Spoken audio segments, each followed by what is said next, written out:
Okay. Good evening, Tri-Valley. Please join us in the pledge. I pledge allegiance to the flag of the United States of America and to the republic for which it stands, one nation, under God, indivisible, with liberty and justice for all.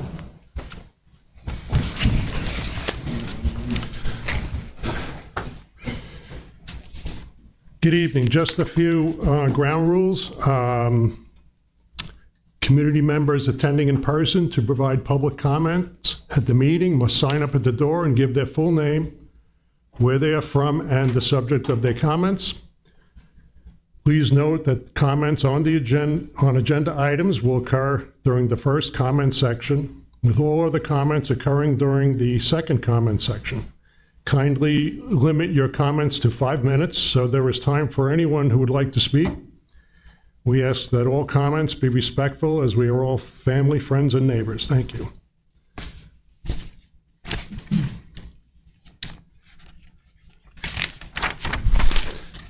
Our first item tonight is correspondence. We have none.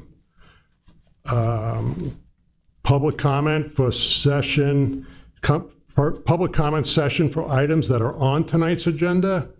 I don't think we have anyone to speak. Presentations/guests, we have the cross-country students. Can you please step up to the podium and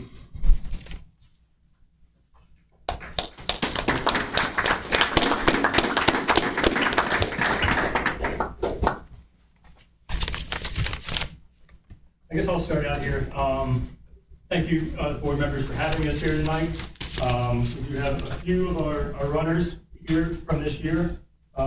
Chrissy Walker is here, Sean Woods, Connor Wyatt, Vincent Mingo, Thomas Hoteling, and also John Woods. And then we also have Coach Eckhoff and Coach Musa here as well, representing the cross-country team. My name is Chip Furman, Van Furman, some of you know me like either of those names. I am the head boys cross-country coach.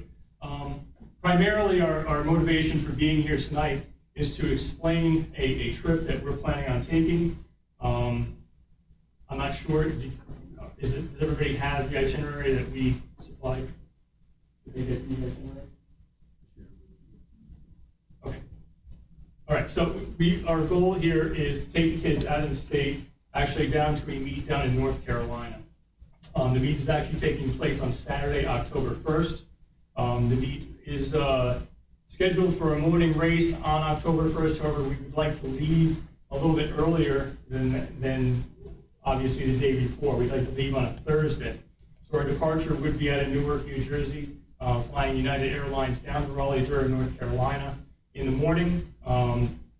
Thursday would more or less be a day to get off the plane. It's probably going to be an early morning. For the athletes, since our 9 o'clock flight, we'll probably have to leave Tri-Valley. I'm looking at probably like 4 in the morning to get down there.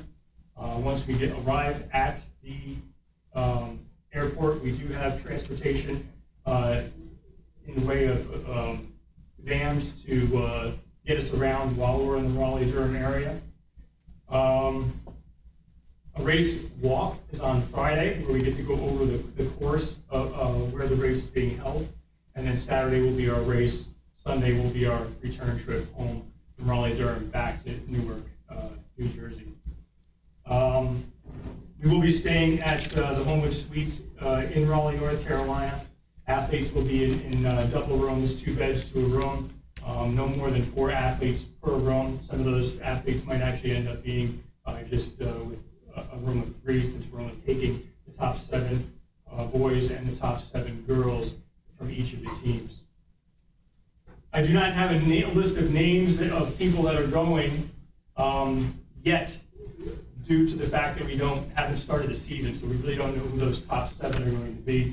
And actually, through Family ID, I see names, more and more names actually getting signed on to the cross-country roster day by day.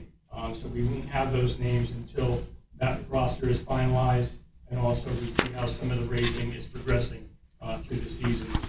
But those names will be provided well before we have to leave, more than a week, probably a few weeks before because the airline has to know those names at least a week before our departure. The reason, our motivation here of going to this meet is to supply the athletes with a national caliber meet. The Great American Cross Country Festival is known nationwide as one of the most prestigious races in the United States. There are a few cross-country races in the United States that are known. Manhattan College is one of them. That's in New York. That's a Northeast type thing. Well, the Southeast has the Great American Festival. In the past, we have gone to these meets. We're talking a number of years ago with the Evaluators at the helm of the cross-country coaching staff. And those meets provided a way for the students to see how they are progressing not only in New York State, but throughout the entire country. Because I've already looked at the roster of the teams coming to Great American, and there's at least probably 7 different states that are coming down to that race through the Southeast. So it will be an eye-opener for them, and I think it will definitely benefit the team in letting them experience not only the race, but also the travel. Many kids in the past have had their first trip on an airplane through the cross-country trip team, and I'm sure probably there's a few out here as well that this may be their first trip to experience, flying somewhere and having that experience.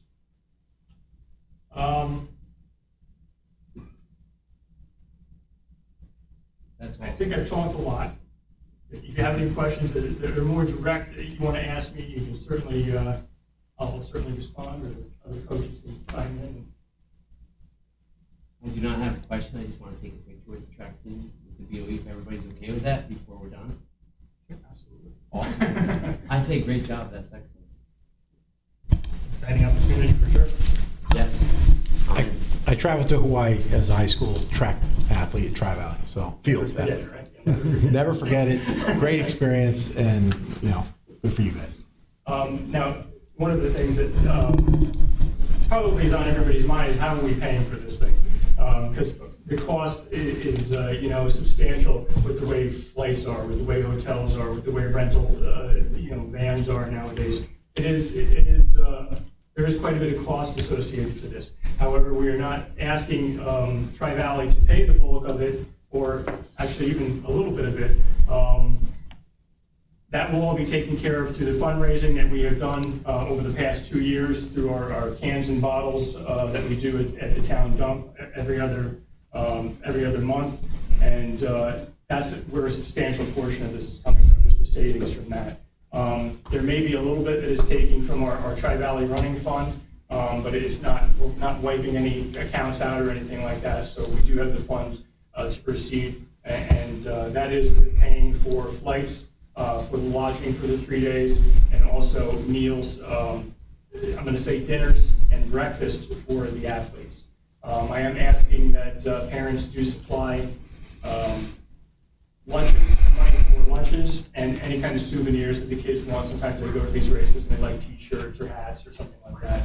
We do ask that they bring money for those things.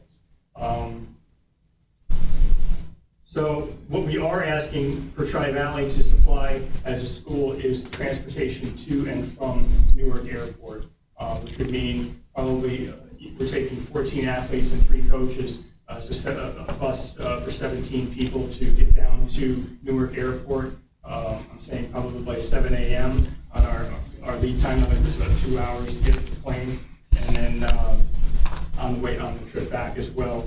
And we would land at 11:04 a.m. at Newark, so we're looking for a pickup time probably around noon time at Newark to bring us back to Tri-Valley. Has that been arranged, or? It has not, It has not. not that I'm aware of.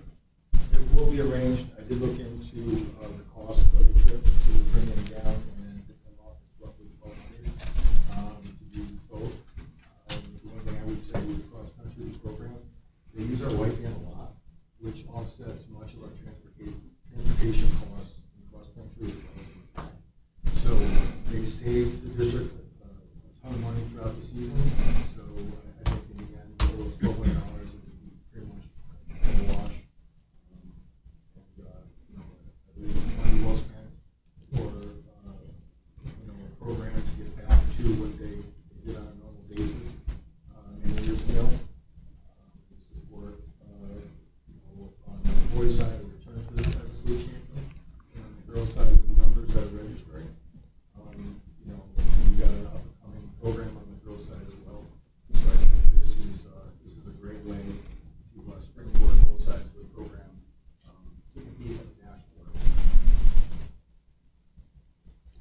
to piggyback off of that, these trips haven't been taken in a long time.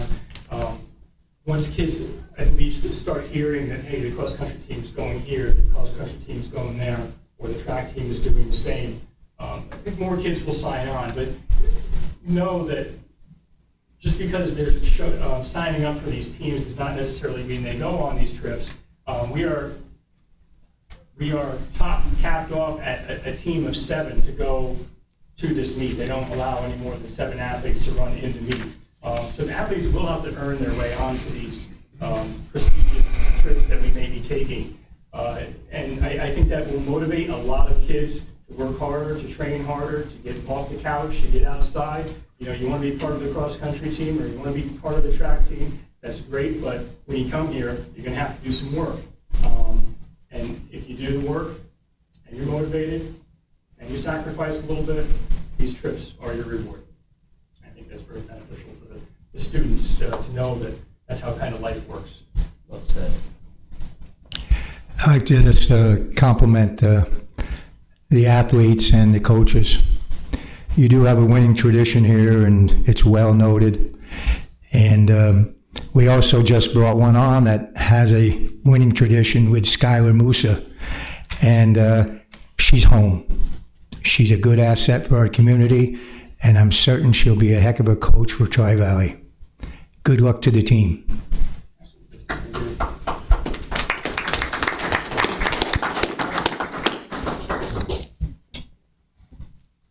So Bob, can we, do we need a fixed number or can we do just costs? Basically, the cost will, it's probably pretty accurate what Jason's quote was, because rolling these prices are set for next year, and it's the cost of, it's going on a Thursday morning, coming home on a Sunday. They knew what the dates were, so. Do we need to do a resolution or a motion on it? No? Okay. And like Jason did say, one of the reasons we invested in that white bus 5 years ago was to allow the district to help out when times of smaller teams or whatever, and use that. And it's been very beneficial. Good. And they do save us a lot. Good. Sounds like a great idea. The only question I have is, do we have a criteria on how many chaperones need to go per student? And do they meet that criteria? So I believe it's 1 per 10 athletes is the normal for a field trip. You would be more versed on that than I think. So normally for field trips within the school is 1 per 10 students, and so we have 3 coaches for 14 athletes, so we should meet that criteria. Well covered, thank you.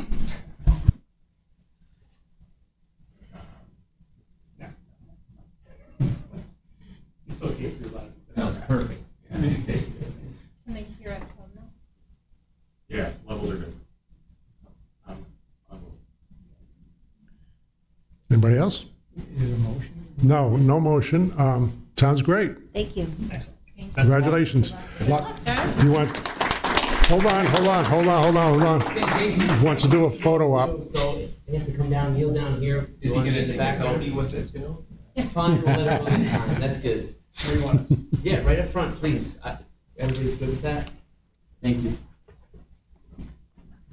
Yeah, that's where the camera is. We want to see This it. became a we.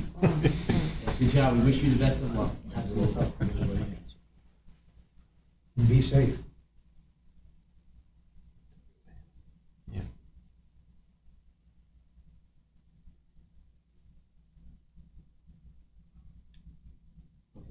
Thank you very much. Thank you.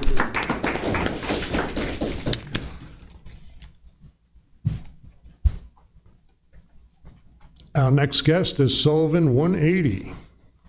Please come to the podium.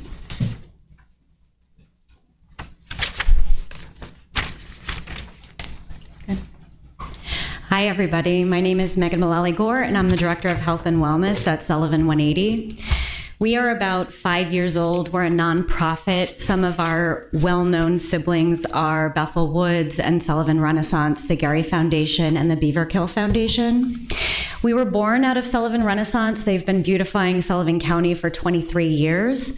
As they were planting flowers and edible gardens at school districts, they started to collect data on the health of Sullivan County.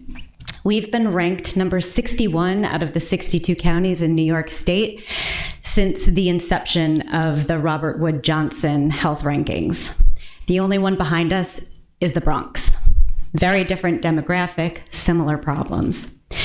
So Sullivan 180's mission is to turn around the health and wellness of Sullivan County 1 degree at a time. I'm going to share with you some of the Sullivan County data and then talk about how we're trying to create programming to answer the need that we have here in Sullivan County. So Sullivan County's percentage of overweight, obese children from data in 2008 specific to Tri-Valley Central School District is 40.1%. So 40.1% of our kids are obese. The highest in Sullivan County is Liberty Central School District, and theirs is 41.6%. Amongst all Sullivan County third graders, 53% have untreated cavities. Amongst the regional community health needs assessment in the mid-Hudson region, we have the highest percentage of youth who are receiving free and reduced lunch. We have the highest percentage of school-age children and adolescents who are overweight and obese, and our rates are climbing. We have the highest percentage of youth reporting poor mental health, the highest percentage of disconnected youth, so that's the teenagers that you just saw up here that are self-reporting that they don't know what resources they have in our county. The highest percentage of emergency room visits involving opioid overdose, increasing rates of such sexually transmitted infections, the lowest level of educational attainment in the Mid-Hudson region, and we have the highest rate of suicide. So with all of that data, we have come up with Empowering a Healthier Generation, which is one of the programs that I oversee at Sullivan 180.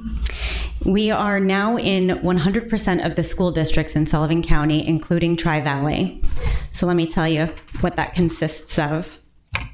If you visit our website, you will go to the Empowering a Healthier Generation page and you'll see an org chart. Every school is mandated in New York State to have a wellness coordinator, Jason, a wellness committee, a wellness policy. That's not enough. We have 9 districts in Sullivan County, including BOCES, and we have 22 school buildings. So what we've done through Empowering a Healthier Generation is stipended a person in every single school building. We were paying them $1,000 per school year. We just doubled it to $2,000 at the beginning of this school year to work on health and wellness, to assist the wellness coordinator with the health and wellness policy, and to spend seed money. So in addition to stipending these staff members, we are providing grants so that they have a little bit of money to work on smaller projects that hopefully lead to a larger project. Before I get into those details, I'll tell you about how this program has been growing over the past year and a half. The program came to fruition through Senator Jen Metzger. She gave us $200,000 and said, please have a competition amongst the schools. We brought all of the schools to the table, including Dr. Dufour, who's the superintendent of schools and of BOCES, and we told them we're going to have this great competition. And what they all told us is, could we split the money? We could all use the money. That was in January of 2020. We all know what happened in March. After COVID hit, Senator Jen Metzger lost her Senate seat, and we lost $200,000. So what the Gary Foundation has done is they've fronted the money. They're providing all of the money for the stipends amongst all of the school buildings, and they are providing all of that seed money. During the first year and a half of this program, we have enrolled every single district in the county. We have enrolled every single school building in the county. We've visited 100% of the high schools in Sullivan County, so that's through SALT lunchroom visits, which I'll talk to you about in a minute. We've awarded $61,000 in grants.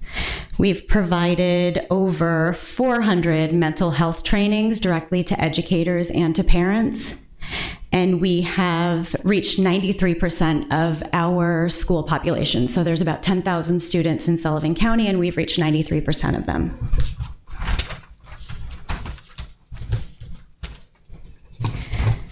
Okay, to touch back really quickly on the SALT lunchroom visits. SALT is Sullivan Allies Leading Together. They are about 53 community organizations. They're nonprofits, they're groups, they are businesses that all come together to try to serve the larger community. What Sullivan 180 has done with the with SALT has created a lunchroom team. So earlier I told you that Sullivan County has the highest rate of disconnected youth. We're now bringing 27 organizations that provide free services, trainings, tools, programs to students into the lunchroom so we can meet them where they're at.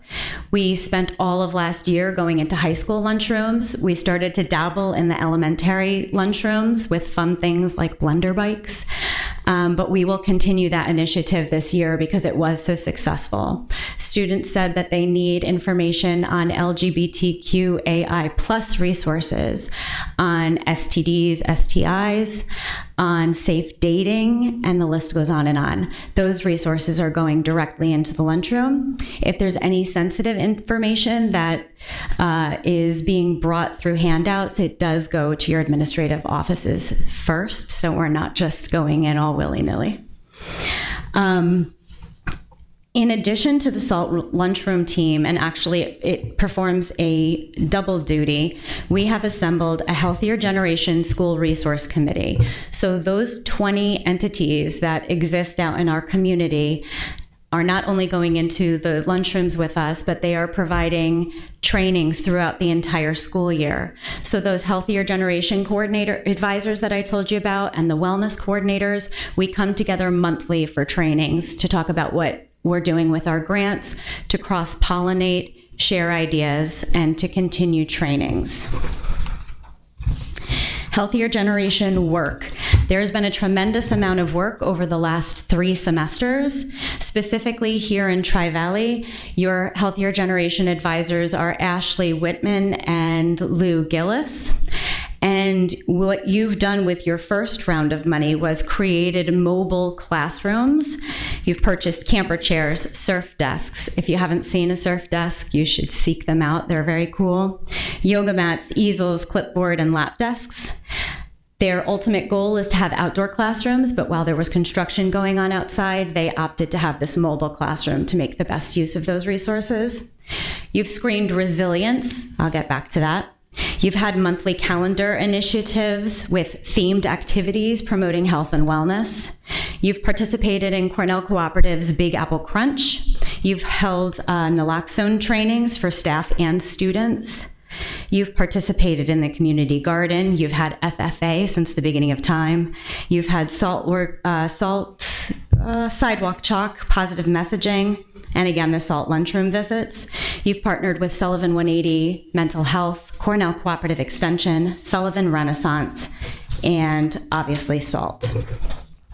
In addition to all of that work, Ashley and Lou are working tremendously hard. You already have a wellness committee, but what we've also asked each of those ladies to do is to have a Healthier Generation committee in each building so that they could build support amongst student and staff members to help them move their wellness work forward.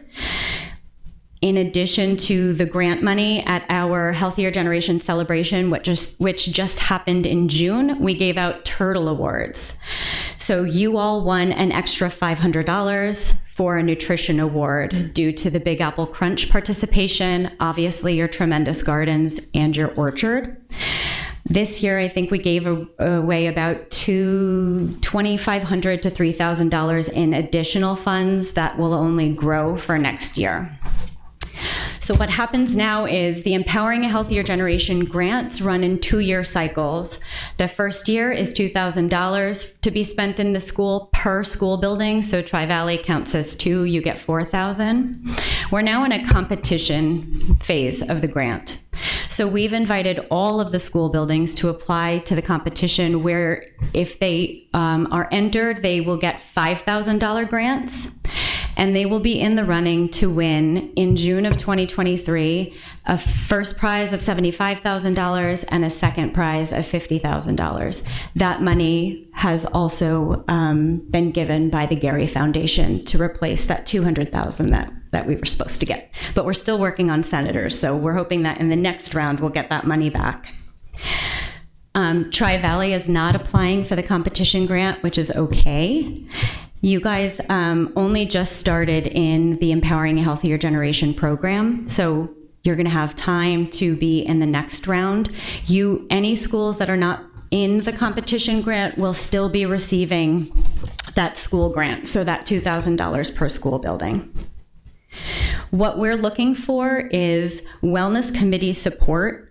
So we would hope that the school district is staying up on what your wellness policy says, what initiatives are going on, keeping celebrations and fundraisers healthy.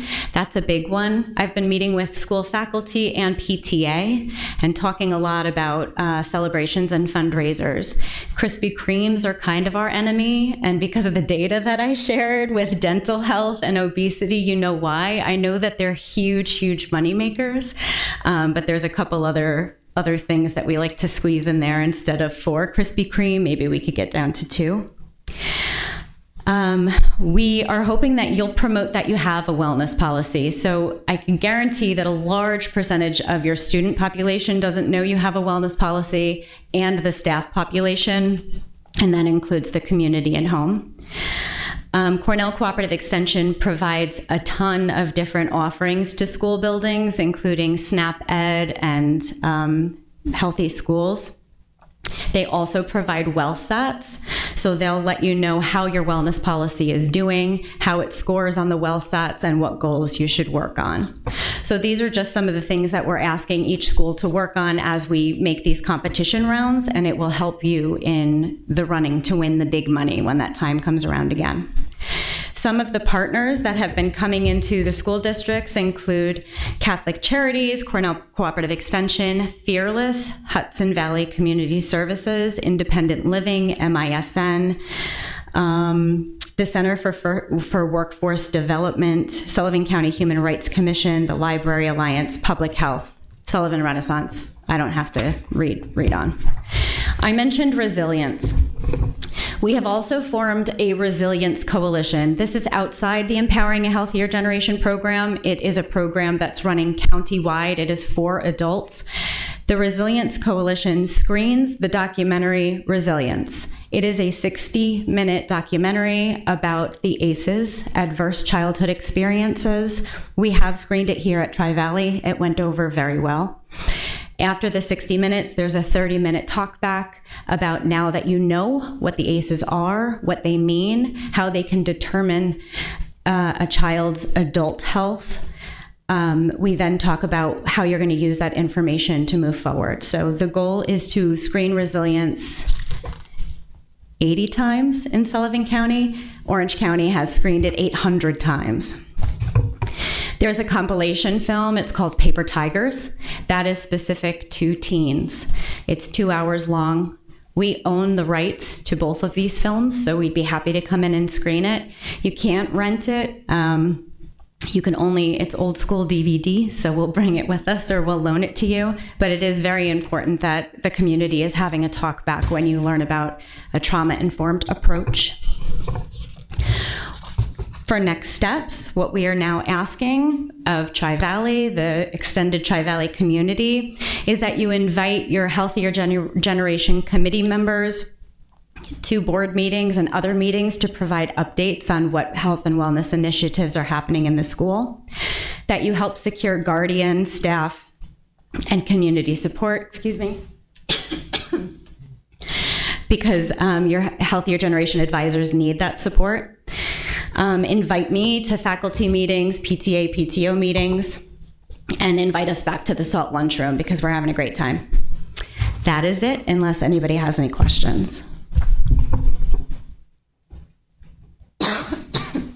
A very good presentation. Thank you. I see your representative names are on the second page.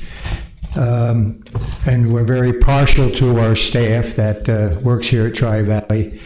The only issue I have is his name is spelled incorrect. Which page are we looking at? Jason Kloss. You got K instead of C. So he may not get his mail. Are we looking at my PowerPoint? We'll fix that. Thank you. All right. Any other questions? Okay, thank you so much for having me. Thank you, thank you.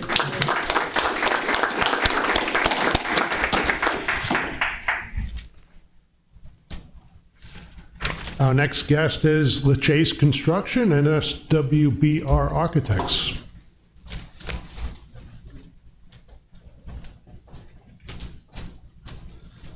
Good evening, everybody. How's it going today? Hello. So, just tap it. Okay. So we actually have some good news for this board meeting. Unlike the last couple ones that we've had.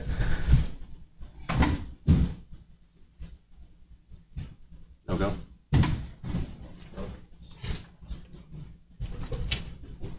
So as we're figuring this PowerPoint out, everything seems to be moving forward really good. Use the arrow. Okay. So we did have one lost time incident this summer. One of the electricians cut his hand. They had to take him to the hospital. He had some stitches. It was only a day's worth of time for you guys to go and come back. We are currently looking in and doing a talk with them on how to avoid this in the future. I want to talk a little bit about project schedule. So phase 1, the high school vestibule, the thorn in all of our sides, is moving forward great. The plaza is done. We have some punch list work that has to take place. I believe they're going to be back on site next week to do that.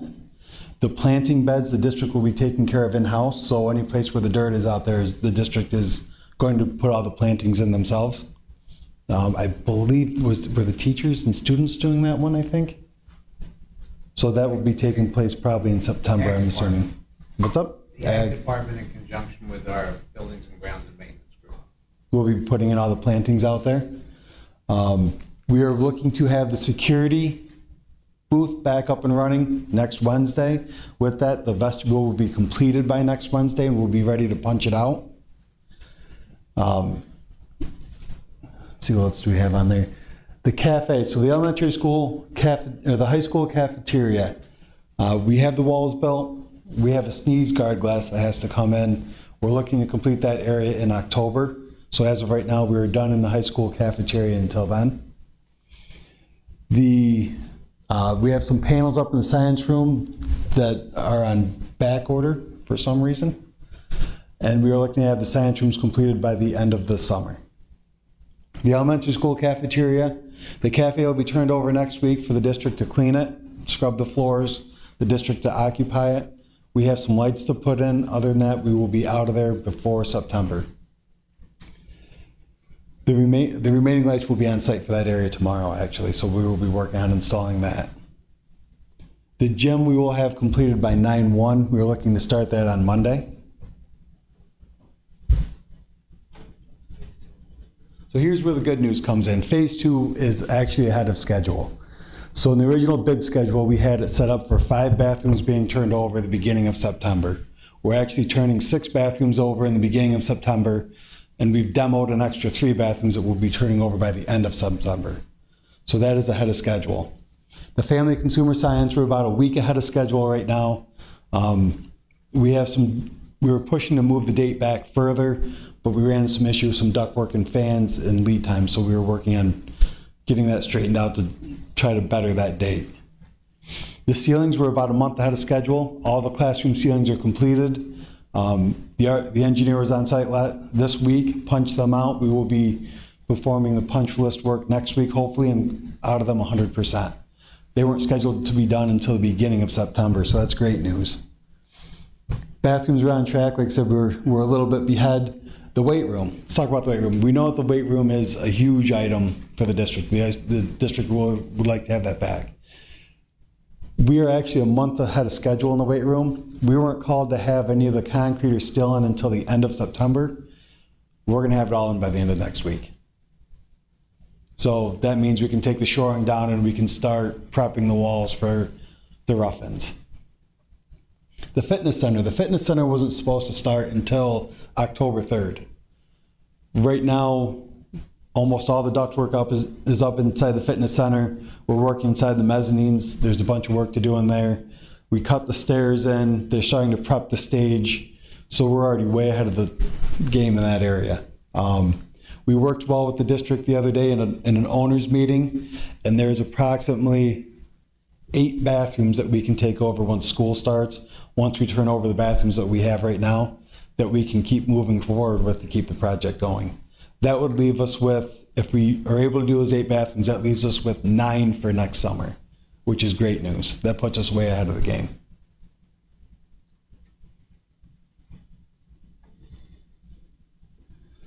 So a little bit with costs.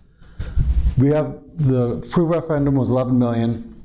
Contractors are roughly around 8.1 million right now. We have roughly 680,000 left in contingency. Allowances are roughly 250. So the unencumbered monies, that's monies that aren't tied to anything yet. It's not a contingency, not an allowance. It's just monies that haven't been spent. They're not tied to anything for any emergencies. We're at roughly 446 right now. That number is subject to change, grow, or shrink, depending on what we run into. We have approved allowances of 126,000, and we have potential change orders. I have roughly 50. I have to do some quantity takeoffs for a couple things that we ran into for change orders that we are working on right now. So in the weight room, there's an electrical panel on the wall that we've been working with Jesse, that Jesse would like the panel, a little bit bigger panel in there, so he can use fish future circuits in there. It would be a great change for the district for future work.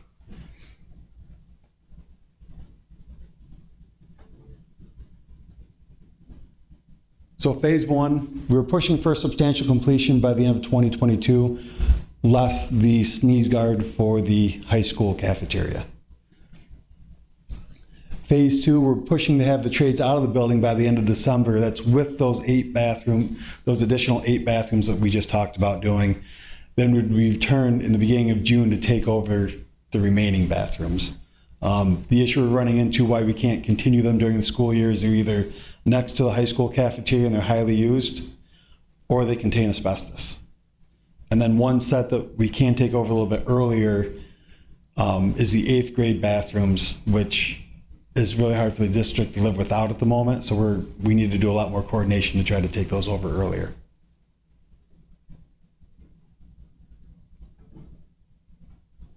So then we have a couple photos. I'll just click. So this is what the elementary cafeteria looks like right now. These holes right here are where the new light fixtures go that will be on site tomorrow. It's just a can light fixture that goes in there. Here we have the gym. They're going to be starting this Monday. The white areas are what's going to be seen. The acoustical material up top is going to stay, but there's a drop ceiling that goes in there. It's a metal acoustical ceiling that goes in there to make it look a little nicer and to keep the acoustical treatment from falling down when it gets hit with balls. Here's the weight room. You can see the shoring's up. We put the beam in. We can't take the shoring down until we get the breaks for the concrete. So all that has to remain in place until Friday. We're hoping that we'll get the breaks back on Friday and we can take it all down.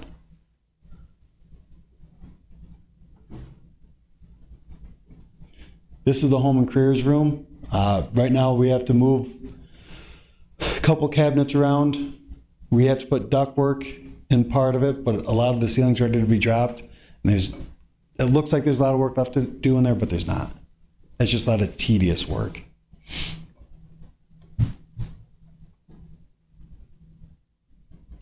It's not a great picture of the fitness room, but we have the stairs in. That's all the ductwork that they're putting up on the stage right now. And then we hung a curtain up there so that way the district can use the auxiliary gym when it's raining out.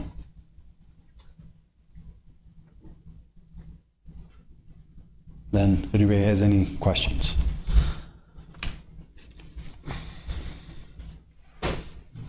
Looks good. All right. Great. And And then if anybody would like a walkthrough or a walk around, just let Aaron know and we can get that scheduled. I have one question, if I may. Sure. A keypad out front, why is it away from the building? It seems to be something that somebody can run into and get hurt. So the keypad has to be away from the building because it has an ADA button on it. So for ADA, you can't have it, they don't want it tight to the building because for somebody to push the button and then wheel their chair back and then wheel back in. Thank you. I'll let Steve elaborate further on that one. ADA is Americans with Disabilities Act, so those are the buttons that are going to swing the doors open, and so you want to be able to swing the doors open and not have the person in a wheelchair hit by the door. So the buttons are back a little bit.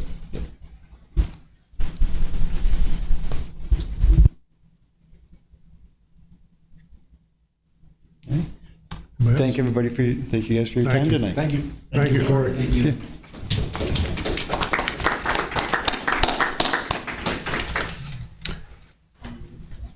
Okay, next up, superintendent's report. Thank you, Corey. Drive safe. Good evening, everyone. Just a couple quick things. I wanted to thank the Code of Conduct Policy team. That is Mr. Hartman, Mr. Diamond, and Mr. Dean. We met on Tuesday evening and really took a look at our Code of Conduct. We super appreciate all the work that our administrative team did and Dr. Silver. There have been a few questions that we asked that are into our attorney, and once we have those answers, we'll make sure we share them. Some of them are around the change of the juvenile age and a few things like that that have changed in the last month or so. I wanted to say a giant thank you to Jesse and his crew. They are working tirelessly to get things back together and prepared for the start of the school year. Also to Aaron Butler and his team. There's a lot of work going on here and a lot of coordination, and it really, if you were here 2 weeks ago compared to today, place looks great. A few congratulations. One goes out to Craig Costa. Craig has been selected as the Section 9 rep for the New York State Public High School Athletic Association Student Athlete Advisory Committee. We also want to say congratulations to Tara Barazic and Ashley Whiteman. The National Association of Agricultural Educators selected Tara as their Region 6 winner for Mentor Teacher, and there's 6 regions in the state. And Ashley was selected as the Teacher Turn the Key representative for New York State. So each of the ladies have received an all expenses paid trip to Las Vegas for the NAAC conference in December.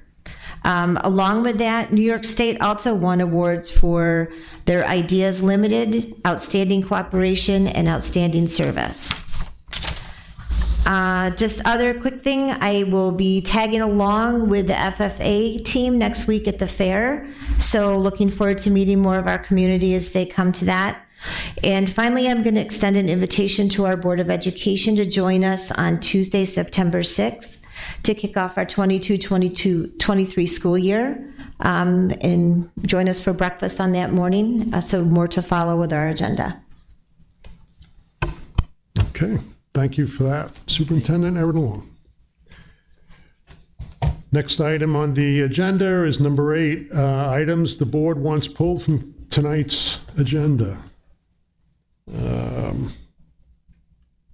Randy? We're good. You good? We're good. Okay. Item number 9, consent agenda. Can I have a motion to accept the consent agenda? Motion. Second. Motion is Pat and second by Rose. Please proceed to vote. Yay.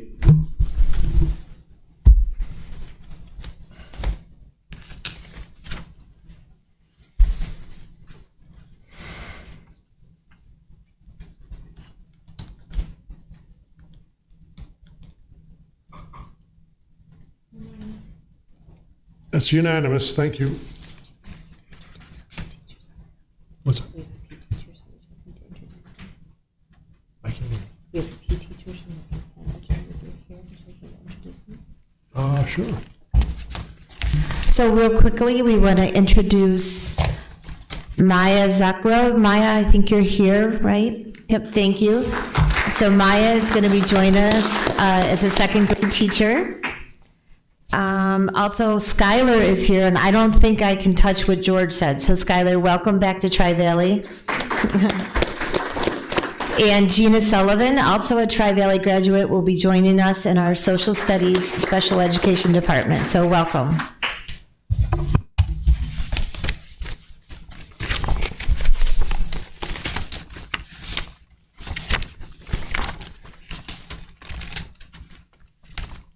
Okay, next item is board committee reports, which we don't have anybody, right? Nothing tonight. Old business? Nothing. I actually had a question for Bob. This comes from the end of last school year. The signage over at the track is looking pretty rough, and I know we've talked in the past about it being updated. Any movement? The signs you're talking about? Signage on the fences. So, I can't remember the exact date. I had, it's funny you asked that question this week.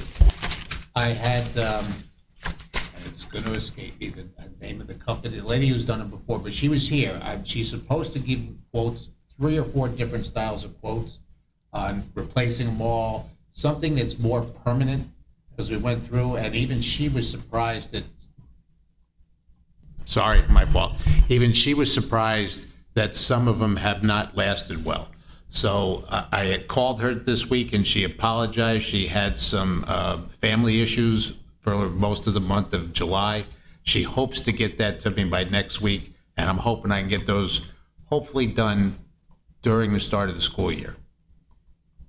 Perfect. Thank you. Okay, next up is item 12, public comment session for items that are not on tonight's agenda. I don't believe we have anybody. Please step to the microphone. Bob Curry. Last meeting, I came down and I asked a question, and they said they were going to get back to me. I'll not say what the question was, but I didn't get anything back until tonight, and I have to commend you for getting back to me, because I will not stand for somebody saying I'll get back to you and then not do it. Thank you very much. You're welcome. Thank you.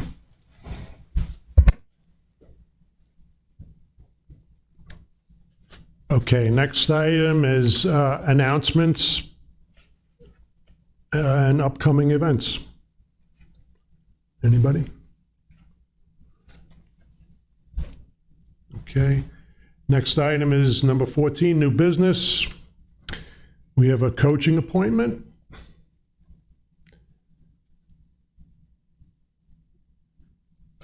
Do I have anyone to make a motion to accept the coach, Tim Diamond, assistant varsity football coach? Second. Second. So motion is Randy, second. Danielle? Please proceed to vote.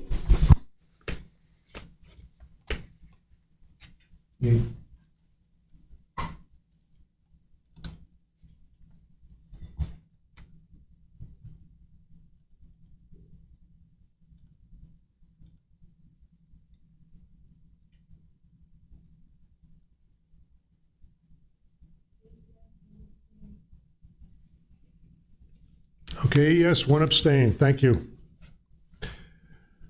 Next item up under new business is professional service agreement with Tri-Valley Central School District and Crystal Run Healthcare, LLP. Do I have someone to make a motion to accept the services agreement for Tri-Valley and Crystal Run Healthcare? Anybody make a motion? Motion. Motion by Pat, second by? Motion. Seconded by Randy. Please proceed to vote.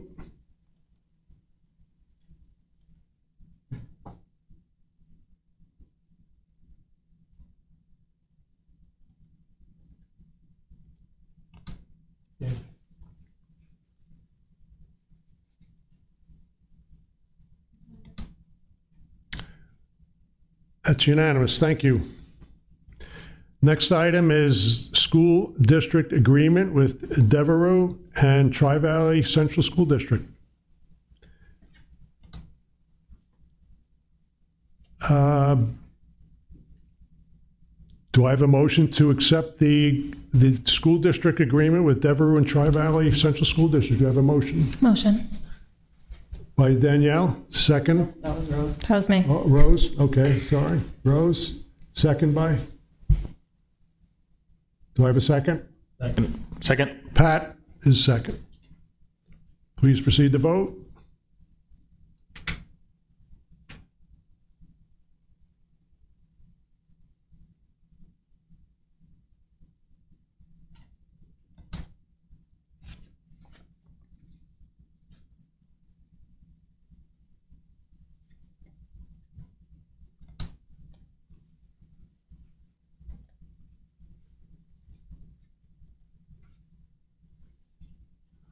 What are we missing?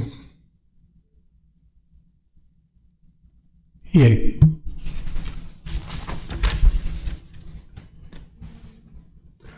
Unanimous, thank you. Next item is board discussion about Shane Williams' proposal, student bus. So I've had some communication with Nick Vallone from Rolling V. This would be above and beyond our daily bus runs, and he says we can make it happen. So I think if the board wants us to continue with that, our next steps would be to put it out to kids, to look at schedules, to see if we can make this happen. When this was first proposed, there was discussion about grant money being available. Bob, is that the case still? Do you know any more about that? There's a tremendous amount of grant opportunities. One of the ones I initially thought about, and we're still waiting to see the allocation because we are a rural school. And one of the titles 5, I believe, the allocation is not out yet. It is out now. It's around 23,000, I believe. Right. Last year, we had used a lot of that to expand upon our field trips for our students to try to get them back into the swing of, going places, some new experiences for them. So that's one route where we do have some monies available. There are some other monies available through the rural schools. We still have the ARPs and ESSER monies that, we're monitoring them. Hopefully as school starts, we'll see where we stand with our initial proposals. So there is money there available for that. Transportation, as we all know, is not going to be cheap next year because of CPI and the cost of diesel fuel. But, there is money available. I had a conversation with Shane the other day. We were just talking real briefly about how do we get started? How do we do this to pilot it, to get it off the ground? So I think that's the key to it, set the parameters within the building administration, how it runs. But, as we get towards school and school opens, I think we have to have a lot more meetings and see where we go. I do think it's a good idea and something we could look into further. As far as how often we have it, set the parameters just so we know, and also, usage would depend on whether or not we do it moving forward. Don't want to put all this work into something that people aren't utilizing, but I think it'll get utilized. One of the things, Shane made a very good observation. He goes, if we do it for one event only, if we just do it once, it's better than we ever did before. Sure. And, so to take that as, everything we do that's a positive is a win.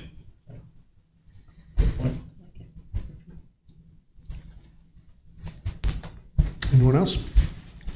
I still think it's a great idea. Everyone knows I have 5 children myself, and I certainly can't be in 5 places at once. So my family would 100% utilize it. And if we can get grant money, and I think survey the community and see how many others would also utilize it to make sure it's definitely worth it, but fully support the idea. We really need the increased presence of the students back in our schools. Anyone else? Okay, next item up is the special counsel appointment, Ferrara and Fiorenza, PC. Can I have a motion Motion. to appoint special counsel Ferrara and Fiorenza? Motion. Second. Motion by Danielle, and second? Rose, second by Rose. Please proceed to vote. Yay.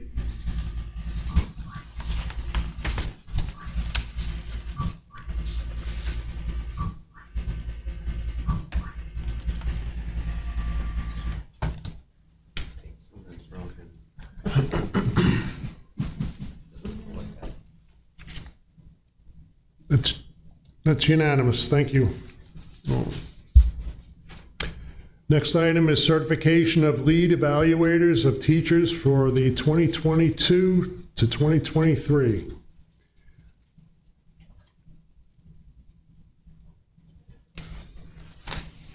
Do I have a motion to certify the lead evaluators of teachers for 2022-23? Motion. Second.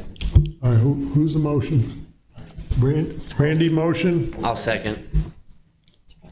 Who's second? Travis. Travis is second. Sir. Please proceed to vote. Yay.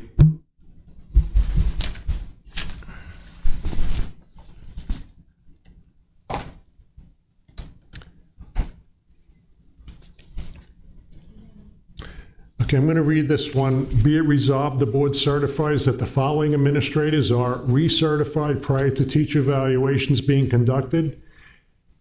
A, David Poley, recertification as evaluator of teachers, July 20, 2022, Sullivan County BOCES.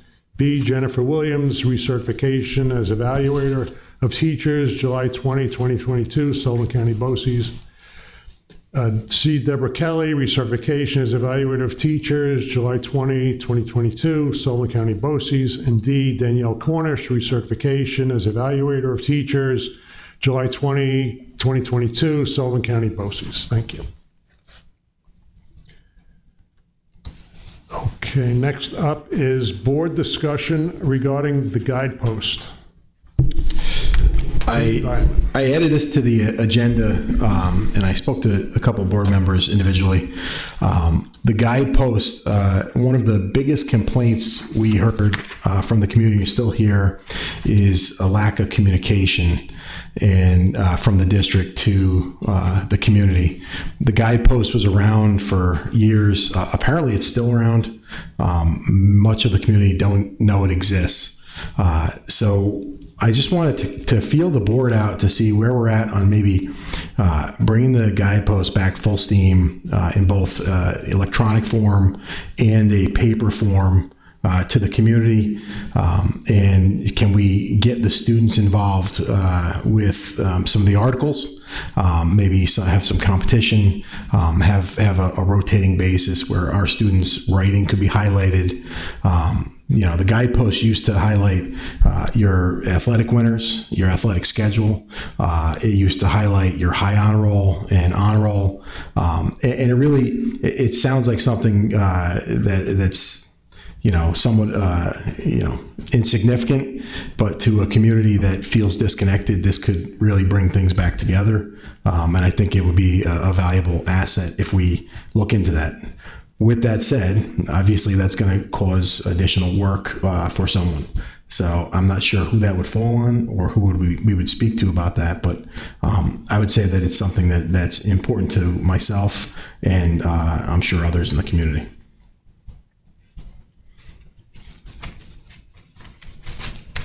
Any comments? I agree. I think it's a great idea. Definitely informational for community. Definitely there to be that connect from student to community to staff. I'm in. I think it's a great idea. Whether we do it electronically, like you said, electronically and paper, just to get it back out there. Hey, we're here and we're just trying to build. Great idea. for those community members with no direct tie to the school who are interested in what's going on in the school, you can request a paper copy be mailed to your home. I know my mother-in-law does that, so it's one way to stay in touch if you don't want to do the digital thing. Well, not everybody has access to digital, so I think we need to address that more and look into it more and see how we can get more of the community involved in it. And they are interested in the school, especially the elderly, and we do get a lot of funds from them through taxes. And they do want to be here with their kids and their grandchildren. So they miss a lot of these dates. So we need to tighten that up. And we need to look at how we can do it better.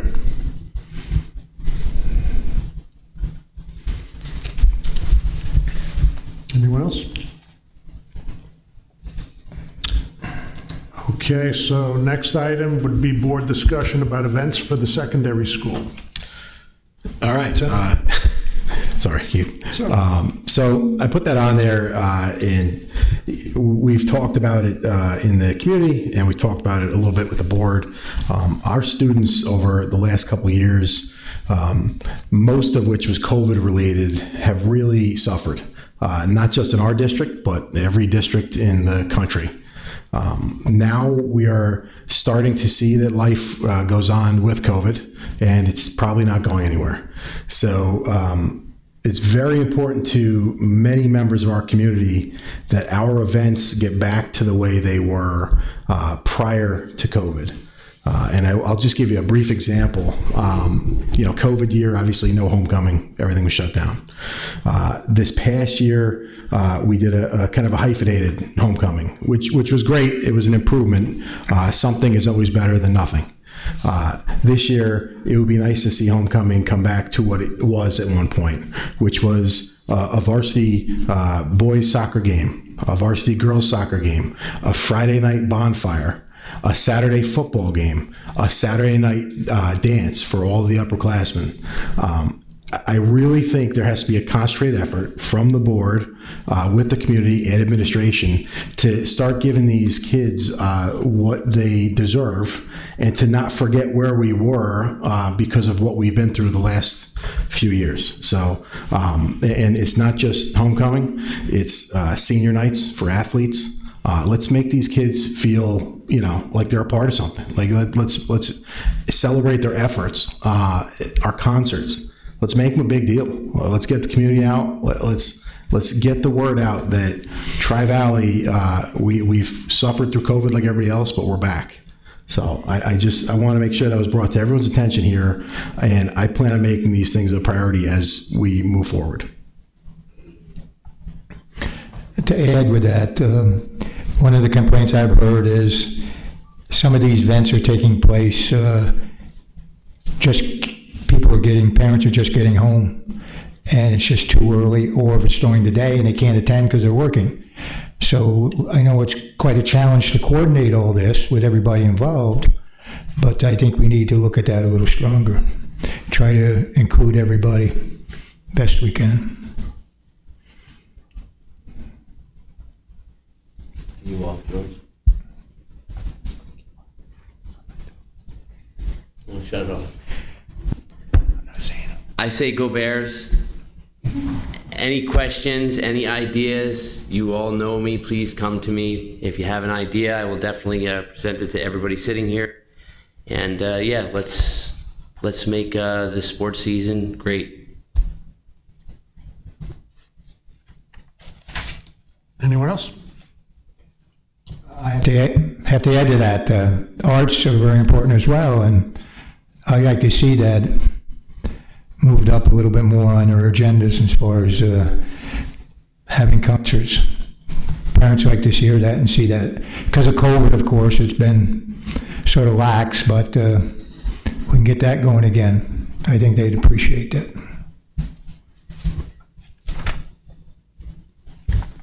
Thank you. Anybody else?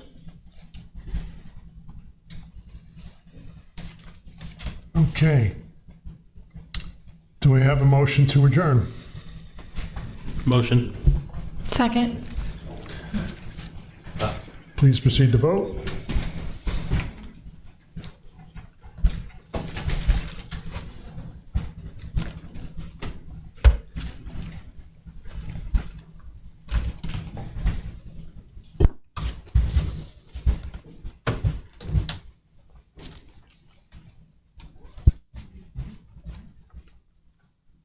Just a comment before we adjourn. I just glad to see everyone here tonight. It's encouraging to see more and more people coming to board members, to board meetings, excuse me. And I wish you well going home.